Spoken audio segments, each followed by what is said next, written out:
RS. Bharathi நீதிமன்றத்தில் ஆஜராகியுள்ளார். அண்மை செய்தியாக பார்த்துக் கொண்டிருக்கிறோம்.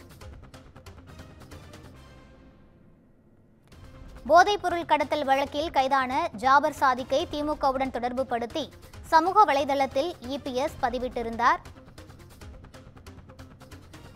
வழக்கில் சாட்சி விசாரணைக்காக திமுக அமைப்பு செயலாளர் ஆர்.எஸ். பாரதி சென்னை மாஸ்டர் நீதிமன்றத்தில் ஆஜராகியுள்ளார். அண்மை செய்தியாக பார்த்துக் கொண்டிருக்கிறோம்.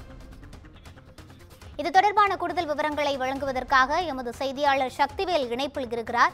வணக்கம் சக்திவேல், கூடுதல் விவரங்களை பதிவு பண்ணுங்க.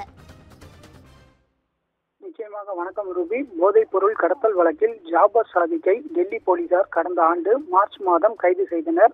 இந்நிலையில் திமுகவுடன் ஜாபர் சாதிக்கை தொடர்பு படுத்தி அதிமுக பொதுச் செயலாளரும் எதிர்க்கட்சி தலைவருமான எடப்பாடி பழனிசாமி தனது எக்ஸ் வலைதள பக்கத்தில் பதிவிட்டு வருவதால் 1 கோடி ரூபாய் மான நஷ்டஈடு வழங்க உத்தரவிடக் கோரி திமுக தரப்பில் அமைப்பு செயலாளர் ஆர்.எஸ். பாரதி வழக்கு தொடர்ந்திருந்தார். இந்நிலையில் இந்த வழக்கு நீதிபதி ஜெயச்சந்திரன் முன்பு விசாரணைக்கு வந்தபோது சாட்சி விசாரணையை பதிவு செய்வதற்காக வழக்கை மாஸ்டர் நீதிமன்றத்திற்கு மாற்றி நீதிபதி உத்தரவிட்டார். அதன்படி சென்னை உயர்நீதிமன்றத்தில் வளாகத்தில் உள்ள கூடுதல் மாஸ்டர் நீதிமன்றத்தில் திமுக அமைப்பு செயலாளர் ஆர்.எஸ். பாரதி நேரில் ஆஜராகி சாட்சியம் அளிக்க ஆவணங்களை தாக்கல் செய்தார்.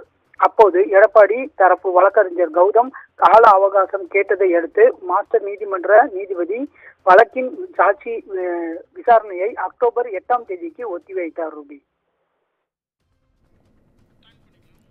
விவரங்களுக்கு நன்றி சக்திவேல்.